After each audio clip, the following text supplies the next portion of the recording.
What I'd like to do in this presentation is talk about some of the ways in which health practices for men can be displays of gender, and in particular I'd like to look at how men consume alcohol, men's dietary behaviours, men's perception of their weight, and finally how men choose to seek help or delay seeking help when they are experiencing a health-related issue.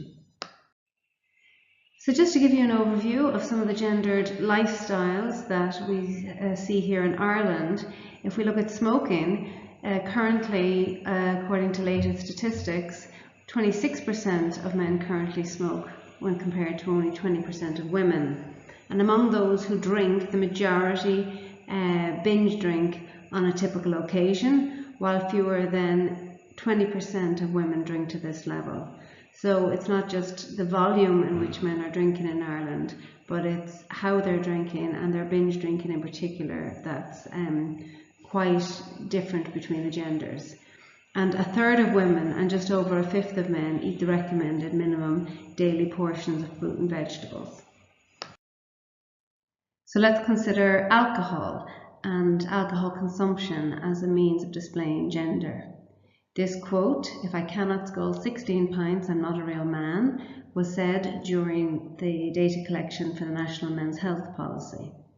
I'd like for you to consider for a moment as you're sitting there, what alcoholic drinks might you consider associated with a masculine identity and what might be considered associated with a feminine identity. Certainly in Ireland, pints of Guinness, large volumes of alcohol are certainly associated with being more manly. And in my experience growing up in Ireland, women were supposed to, or nice women, drank glasses of beers or stouts, but not pints. Also look at the image here. This gentleman is holding whiskey, a stereotypically masculine drink. So again, a strong liquor that is associated with the masculine identity. Alcohol in particular is used as a symbol of being male in many Western societies, as part of a male sex role and of being manly. And naturally, this association influences consumption. And it's evident from data that's been gathered here in Ireland and elsewhere that men's drinking behaviours in many societies have been normalised. So if you look at the second point here in Noel Richardson's report back in 2004, Getting Inside Men's Health, half of the men who consumed 50 units of alcohol per week, in other words, over twice the recommended maximum limit of alcohol consumption in a week, these men consider themselves to be moderate drinkers, while 9 out of 10 weekly binge drinkers similarly considered themselves to be light or moderate drinkers. So despite a public health concern, particularly in Ireland and I know in other countries where alcohol consumption is high, men themselves do not appear to consider their drinking behaviour to be problematic, nor do they associate their level and pattern of alcohol consumption with potential health outcomes.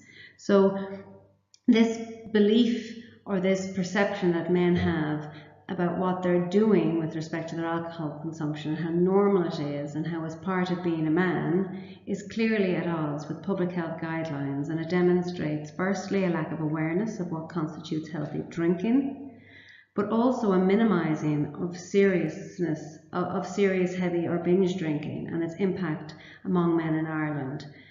So there is this attitude of it's part and parcel of being a man, it's part and parcel of growing up, and we have to man up and not be considering the consequences of the behaviour.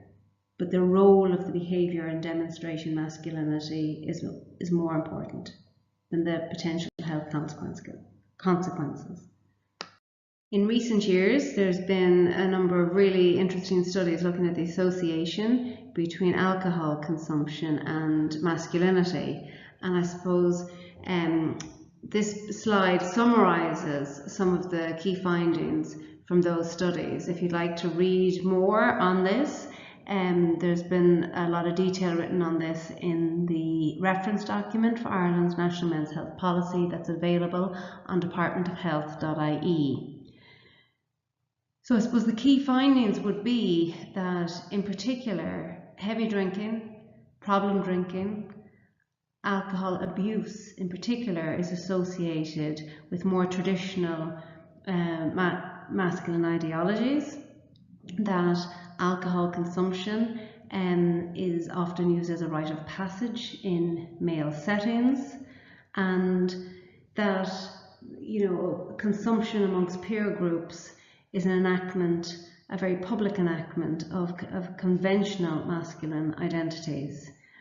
As you can see here, heavy drinking is associated with physical stamina, risk-taking, brutal honesty, defying social convention, and seeing through social practice, or pretense, all qualities that are admired in men. And I think the defying social convention is particularly interesting because this is something that has been found when studying other health behaviours for men. And this piece around men's need for autonomy and control in their lives, to be the rule makers and the judges of their own behaviours, is really important, I think, for policymakers and for practitioners on working with men, around supporting them to understand and work with, I suppose, social convention, but also be very much involved with the intervention that they engage with.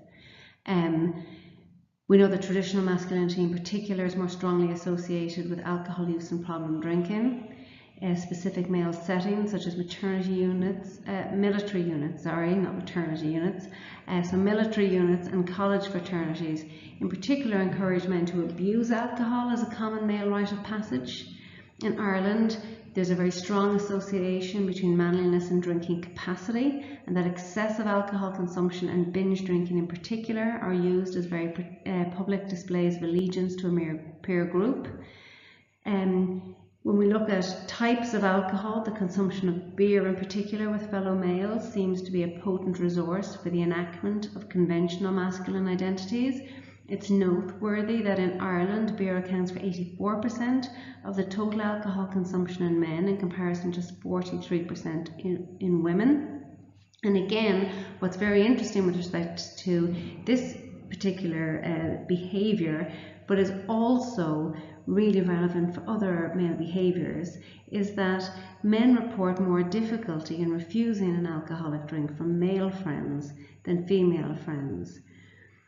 So there is a very strong association between masculinity and, I suppose, heavy drinking, displaying your drinking in public, and excessive drinking, binge drinking as a male rite of passage.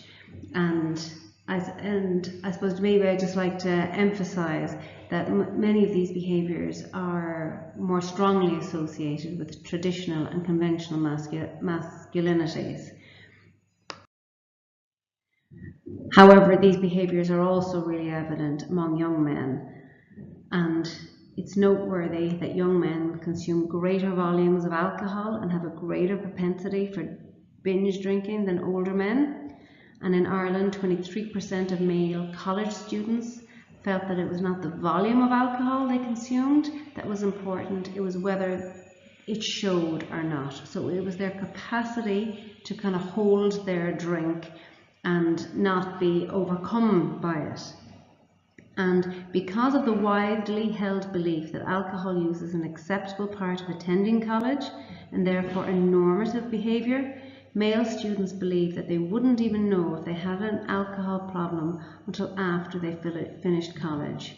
So college is a setting, young men attending those colleges, it's a particularly relevant environment for alcohol consumption in terms of excessive drinking, binge drinking, and as being a very public display of their masculinity, to the point that within that setting, that type of consumption is so normalized among young men that they wouldn't even know if they had issue or a problem with their alcohol consumption until they actually left that environment and maybe were able to reflect in some way or compare their consumption to another setting. As we move on to dietary behaviours, I think much of what I've said with respect to alcohol consumption may begin to resonate or replicate as we look at this particular behaviour. And I entitled this slide, "Real Men Don't Eat Quiche." And again, I think it's one of those very typical statements that you may or may not have heard before, that again associates quiche maybe with something that's particularly healthy, something that's particularly soft, something that possibly women eat more than men, and therefore if you want to be a real man, you don't do that. And Goff and Connors have done some really interesting work around dietary behaviours and their association with masculinity. And we now know that there are several factors that influence the dietary behaviour of men that include their attitude towards food, their perceptions of nutritional behaviour, maybe some practical issues in their lives, this intrusive health lobby, which was named as defying social convention when it came to alcohol consumption earlier, and a monotony and a lack of substance of healthy eating, but necessary when physically vulnerable. So I'd like to explore some of these with you in further detail now. Okay, so in terms of their attitudes towards food, we know that working class men can regard food in terms of fuel, and they don't associate it with their health, while middle-aged men may reject this notion of food as merely as fuel because they regard it as one of life's pleasures. Again, they don't necessarily associate their food with their health. If you look at the image here on the right, you can see how food can be marketed towards men. So eating like a man is represented here as this lump of red meat. It's a steak, it's medium rare, and we can see that nice red fleshy piece in the meat there. And understandably, you know, this ties in with the notion that certain foods, such as fruits and vegetables, are attributed to the male identity, whereas the meat, such as that presented here, stand for strength and virility and is therefore more attributed to men. We also know that eating style is gender dependent and can be a display of gender for men. So again, smaller meals and portion sizes are associated with femininity, and males consume more and eat faster than females. And notably, they tend to consume more when in the company of other men than they do with women. And as for the alcohol that I spoke of earlier, when men are in the company of other men, they report more difficulty in ordering a healthy diet option. So again, this environment, this male environment, or a display of masculinity as a collective is evident in eating practices for men. But also this notion of a government initiative or an advertising campaign or these outside influences effectively telling men how to eat are regarded by many men with disdain.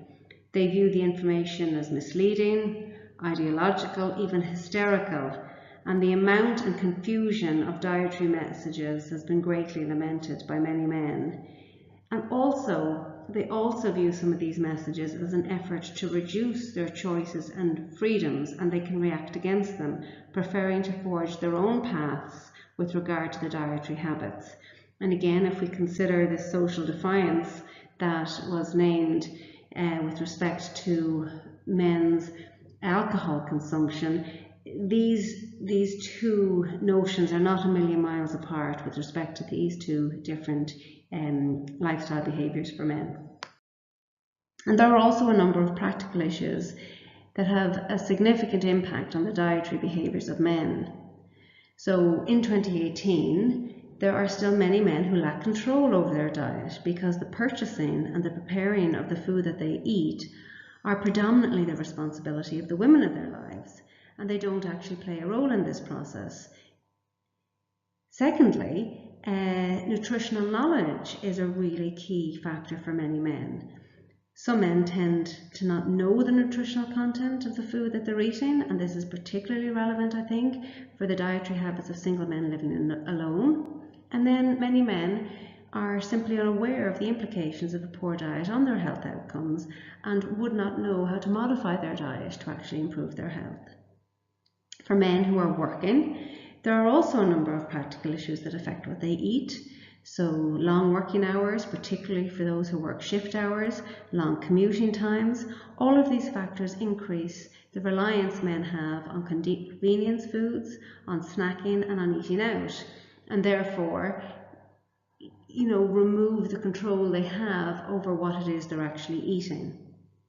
And then men themselves, and many men, simply have expressed a preference for bad food, that they say they have an inborn preference for high fat and high sugars, and this has actually been found to be a physiological factor amongst men that is more prevalent among men than women, and maybe due to gonadal hormone secretion. So they simply, on a practical level, have a preference for foods that are not conducive to good health. And finally, and this goes back to this perception that I talked about earlier, is that many men simply see healthy eating as being a hassle, as being an experience around self-denial and being boring. And they also see these perceived barriers linked to maybe the more dominant construction of masculinity that's specify autonomous decision making over obedience and authority, and plenitude and fulfillment over scarcity and self-denial. So, on a practical level, men are really resistant to the hassle, the self-denial, and their perception of kind of healthy food being boring. That also is very relevant when they make decisions around their diet. So in light of the evidence that I have just presented around diet and gender for men, health promoters attempting to encourage healthier eating among men might do well to incorporate some of what's in this slide into any literature that's produced for men to promote healthier eating, or indeed the key messages around these areas should be conveyed to men in any interaction on a one-to-one or in a group basis to support men to eat a healthier diet. And the first of these is around emphasizing a personal choice and a responsibility that they have around their diet, and to gently encourage them to reflect on their dietary habits. And really key to this would be providing them with links to information, in other words, telling men how to do it and giving them space to do it in their own way, but also to create an association between healthy foods and substance and satiation, to counter these perceptions of unhealthy food as being inadequate and underwhelming, and where possible to feature images of tasty, healthy foods in generous proportions being enjoyed by classically masculine men, so that I suppose this current perception around healthy eating in men can be challenged in a positive way to support men to reflect on and to modify their dietary behaviours. And actually this is a good opportunity to show you how we've taken that evidence and we've integrated it into the dietary section of the health information booklet for the Men on the Move programme. So what you'll see in that first section is simply an acknowledgement of our understanding of where some men may be at. So in the second paragraph we say that a lot of men are not aware of the links between the food they eat and their health. Some men simply see food as fuel, and they do not know about food and how it works. And also your partner may be the one who buys and cooks the family meals, so you may not have control over what you eat. So having done that initial acknowledgement, in the second section under the heading What is Healthy Eating, we tackle some of the myths that men may have around eating and offer gender sensitive advice So here you can see that we acknowledge that there's a myth that a healthy diet means you can only eat small portions of tasteless foods. Healthy eating is not about depriving yourself of the foods you love. More importantly, it's about having a wide range of foods, choosing the right type of fat, the right amount of food, and how much we eat in portion size is relevant. And finally, we really, I suppose, take a twist on masculinity and link it very closely with a healthy diet by saying that a healthy diet is essential for men to eat well, to maintain their strength, virility, stamina and vitality for living. On the second page then we have the top tips for better nutrition. So again, there's an educational component here where we step by step educate men around very specific tangible things they can do to improve their health. In particular, we've emphasized alcohol in terms of what the national guidelines are, in terms of units, but also what a unit actually is. And something that is relevant for the Men on the Move program is turning those units into caloric intake.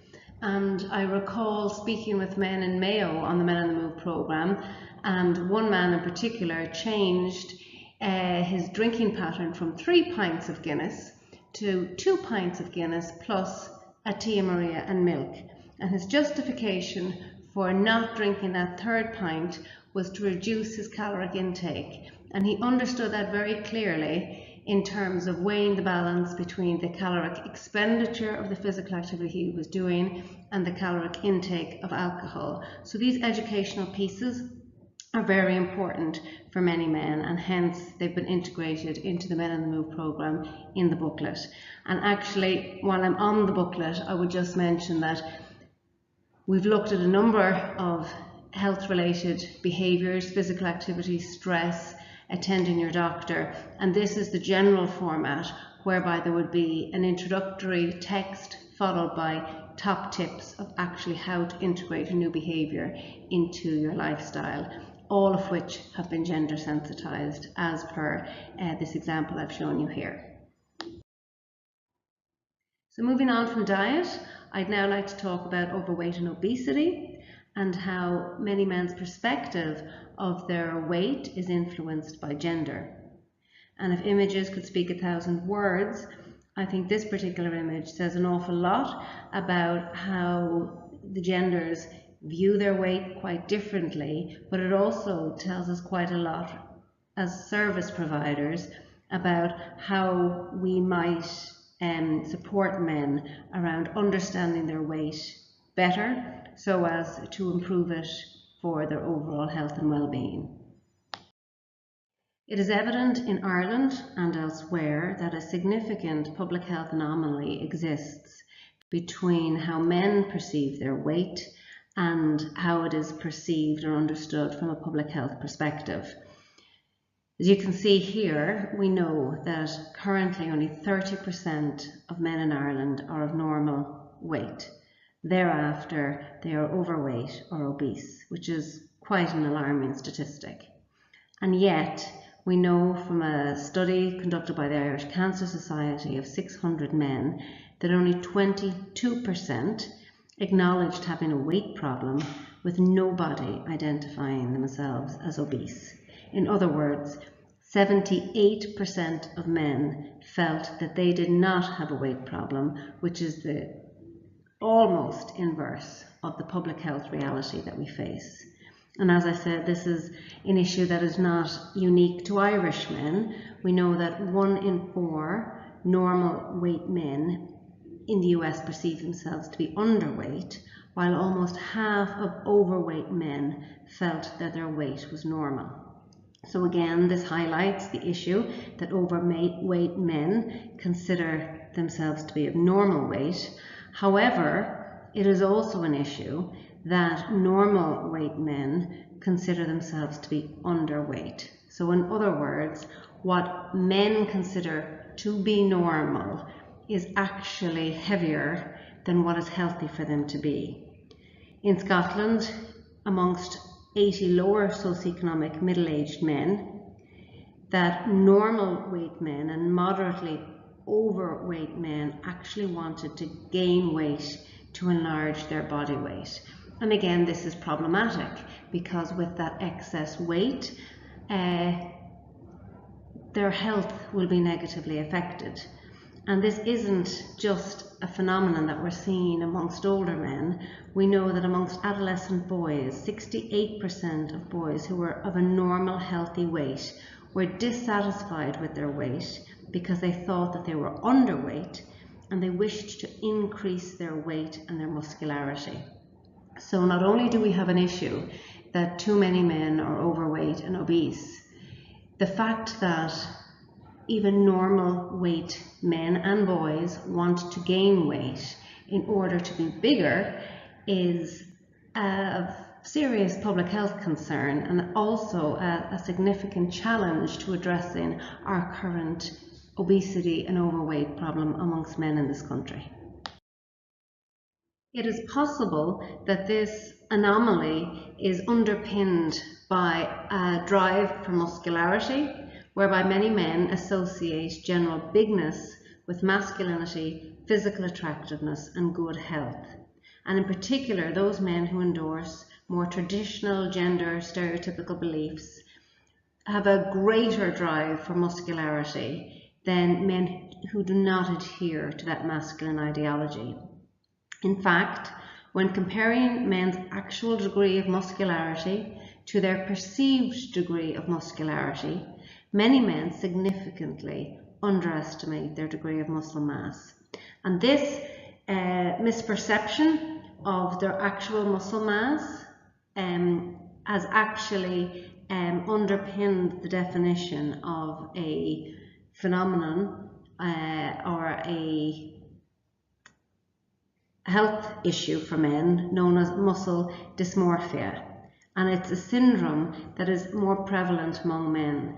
And we know that men with muscle dysmorphia desire even greater musculature. They're very concerned about not gaining fat and may even consider themselves to be less healthy than non-MD controls. And this muscle dysmorphia has definitely been influenced by media portrayals of this ideal male body image that have grown increasingly more dense and muscular since the 70s. So the norm for a healthy man has evolved and has been influenced by a number of external factors since the 70s. And while musculature and muscle mass generally is healthy and good for us and increases our basal metabolic rate, however, the notion of being generally big, irrespective of body composition, is worrying and warrants education and supportive challenge for men to understand what a healthy, normal body weight is. Not only does this drive for muscularity create physical health issues for men, there's also significant evidence that it can cause mental health issues for men as well. We know that those men with a high drive for muscularity have poorer self-esteem and more symptom of depression. We know that underweight men are 81% more likely to have thought about suicide. And remember, there are men who are of a normal weight who consider themselves to be underweight and as a result may present with mental health issues as well. These underweight men are 77% more likely to have attempted suicide and 25% more likely to be clinically depressed than average weight men. Men who are not muscular may see themselves as more feminine. So again, this comes back to the very strong gendered message, whereby bigness and largeness is manly and masculine, and if you are not there, then therefore you must be feminine. And again, this notion of emasculation and being feminine affects a man's mental health. But also we know that this drive for muscularity can be an underlying factor in young men's use of anabolic steroids to facilitate the development of bulk, which again is in keeping with this cultural ideal of the muscular male physique. So not only does this drive for bigness and largeness affect men physically, but it is worrying in terms of its impact on their mental health as well. So it shouldn't be surprising then to learn that many men are not concerned about their weight. As I said before, they're unaware that their weight might not be normal or healthy, and they themselves tend not to be concerned about excess weight then as a result. We know that in a national opinion poll in the UK, 42% of men and 27% of women answered that being overweight wouldn't bother me at all. In fact, many men over 40 believe that it's natural to become overweight as they age, and it doesn't mean that one is not fit. And I think this is really important, that there's an acceptability about men becoming overweight, and it's a natural aging phenomenon, without an understanding of the consequences of that. And you'll see here in this image on the left of the gentleman on the scales that what is of particular concern is where men gain weight. Typically, men form the apple shape, whereby it is concentrated, their weight is concentrated in their abdomen and belly area, and this particular manifestation of their weight really drives metabolic syndrome and is particularly relevant from a physical health perspective. Women, on the other hand, we tend to carry our weight more like the pear shape, further away from the heart, and therefore it's naturally not as dangerous. Moving on to the third point, or the fourth point, sorry, on the slide, we know again that many men feel their weight is fine for their age, despite the fact that we know that it isn't for 70% of men in this country. And it is quite possible that this attitude to weight reflects the denial, maybe, that men engage in with about their health, but it also might reflect a male socialization piece that associates preoccupation with weight loss and physical appearance as a woman's thing. And as I stated in the previous presentation about gender and men's health, that many men will do many things so as not to appear feminine. And if weight loss and preoccupation with weight is seen as a woman's thing, then it's something that many men might not be concerned with. The good news that in terms of men on the move is that we do know that when men are educated around the consequences of their weight, they are more inclined to use exercise and physical activity as a means of weight loss rather than diet. And the last behaviour that I'd like to discuss here is around help seeking and how men may delay seeking help in the course of an illness, and what are the factors that influence them to take that step and seek help from others. And I've chosen this particular image to the left just to highlight that even those men whom we may expect would have the capacity to seek help and to look after themselves by doing so, well, they may struggle too, and they may also resort to behaviours that are counterproductive to their health. And, you know, relying on that bottle of scotch and getting stinko is unfortunately something that some men do in lieu of seeking help from others. And I suppose I'd like to set the tone here by acknowledging first off that there is a lot of evidence, and it's certainly been my personal experience and professional experience, that men are willing to engage in self-care and that men do take responsibility for their health. And we have evidence from Ireland and elsewhere that there are critical transition points in men's lives, such as fatherhood, such as when they become aware of their own aging process, and when they experience a health crisis, that these transition points typically coincide with men having a heightened sense of responsibility for their own health, which translates into greater self-care and responsibility for their health. And we also know from data from the UK that when men have been diagnosed and are undergoing treatment for an illness, well, there's a comparable level of self-care between the sexes. And also, if I could just share my own experience of working with men, particularly in the area of physical activity and weight loss, that when men make a decision to do something about their health, they have a very, very high level of commitment, and the outcomes can be very, very positive for those men.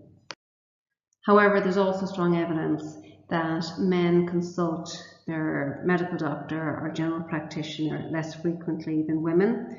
We know that across all ages and socioeconomic groups, men are more likely to delay seeking help than women for a physical, a mental, an emotional or sexual health issue, and that this has implications for both the diagnosis and the treatment of the particular issue that men present with. And there are also significant differences in the way men and women seek help about health. When men seek professional help, it has been suggested that they ask fewer questions than women do.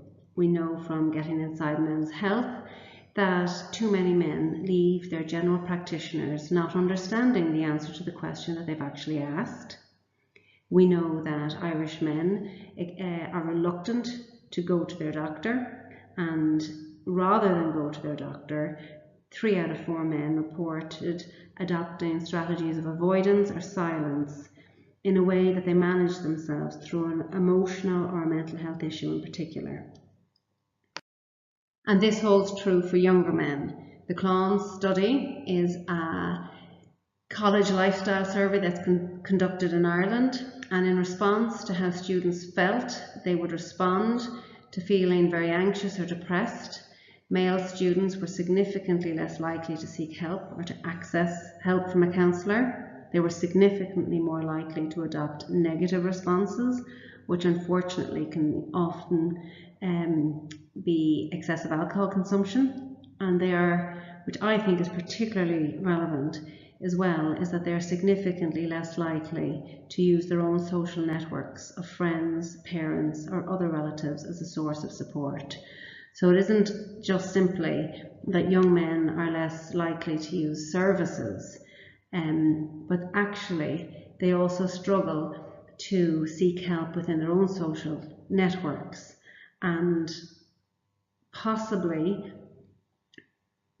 the few options left to them are negative things that would, have damaging effects for their health or compound the health issue that they currently have, such as drinking excessively.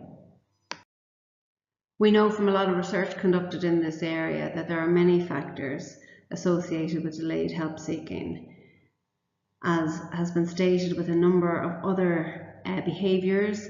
Knowledge of health and risk can be quite poor among many men, and therefore men may struggle to recognise symptoms of ill health that will delay their help seeking. They may have a general lack of awareness of health. There's a lack of engagement with and utilisation of health information that might improve their risk appraisal. And I suppose many men, which I think can often be a positive thing, I know from Getting Inside Men's Health and other studies that have come after, is that men often view their health to be much better than it actually is. And this may have something to do with their propensity to trivialise symptoms, to normalise them in some way, sure, that's just how it is as we get a bit older, or just get on with things. And all of these specific factors, such as symptom recognition, awareness of health, their use and engagement of health information, and their trivialising of symptoms, underpins what is ultimately a poor capacity to appraise the risk to their health, and therefore they're slower in actually responding to the risk. I think also it's really noteworthy that many men speak of a fear that they have of maybe something being wrong with their health and possibly not wanting to really know that and have to deal with that. And for me, I think this is also linked to their knowledge and their awareness of health, because some of the fear that men may be experiencing may be unfounded. They may simply not know that what they have could possibly be highly treatable and they could move on from relatively quickly. Something else that influences their decision-making process around seeking help is a perception that many men have of the GP practice, which this is our general practitioners, which is the first port of call, certainly in Ireland, around health, is that they perceive it as a female gendered space, and that many men don't feel comfortable or feel that they have even permission to be there. And again, in the Irish health system, due to, I suppose, utilisation and undercapacity on the service side, lots of consultations can really be constrained to a very short period of time. Some say 5 minutes, some say 7. It depends on the practice that you go to or the part of the country that you're in. But ultimately, many men feel constrained by the amount of time that they actually have to engage with the practitioner, which puts them off actually going. And masculine beliefs that men may hold can also influence their decision around seeking help. Olaf and others have done really good work in this area and have taught us that many men struggle to acknowledge their symptoms or illness to others or even to themselves, and they avoid seeking help because of a stigma around seeking help and what that means or how that might clash with their masculine beliefs, and they try to conform with the socially prescribed male role of being strong. And if seeking help is viewed as a sign of weakness, well then that is something that a man who conforms with a socially prescribed male role would opt not to do, for fear of being seen weak and wanting to remain appearing strong. However, many men have found ways to maintain their masculinity and also seek help. And there's some really interesting research in this particular area that has, I suppose, equipped us with ways to understand this process. So Schultz et al. Have found that men may resist the stigmatized and the feminized position on help seeking by actually constructing help seeking as being responsible and wise, and pitching failure to seek help as something illogical or stupid. And again, if we think of some of the attributes that can be associated with masculinity, well, responsibility and wisdom would sit there. And I suppose reframing these attributes in association with help seeking is really useful in terms of supporting men to actually seek help. We also know that in that decision-making process, there is a sliding scale of acceptability in terms of the normativeness of the problem. So when a problem can be normalized, it makes it easier for men to seek help. And there have been some really good examples of normalizing men's health issues in group work for men, in terms of Men on the Move that I'll speak about later, and in football fans and training, that by creating groups where men can work together to improve their health issues can be normalized, which makes it easier for men to seek help for those. We also know that for many men, they need to achieve a threshold of ill health that is deemed acceptable before they can seek help. And in this particular study, Getting Inside Men's Health, I specifically remember one of the examples given for this, whereby a man was obviously experiencing pretty severe prostate issues, and he was really struggling to empty his bladder. And when a practitioner came to his home and actually supported him through a medical intervention to empty his bladder, the fact that he filled 3 bags was almost like a show of strength, that this is how bad he was, and as a result it was okay for him to seek help as a result of that. And then there's this process that many men engage in, where they look at the loss of autonomy and control in their lives and what might be the outcome for them of seeking help. And this is particularly relevant in some professions that men engage in. And there is evidence, that this weighing the balance of autonomy and control between life before seeking help and life after seeking help, it's very relevant for, the likes of firefighters, who, again, that weighing the balance is related to kind of the hierarchy of threats to their masculinity. So, for example, for those men whose occupational role gave them access to a strong masculine identity, early help seeking, even for trivial symptoms, was deemed important to allow them to maintain their job. So it was a responsible thing for them to do, that by seeking help, they still had autonomy and control in their lives, whereas in fact not seeking help, they might lose it. So therefore, this gave them permission to seek help even for trivial symptoms. This weighing the balance is also really relevant for particular health issues. And the next example I have here is with respect to sexual health. So for some men, the balance is about being able to have sex or not.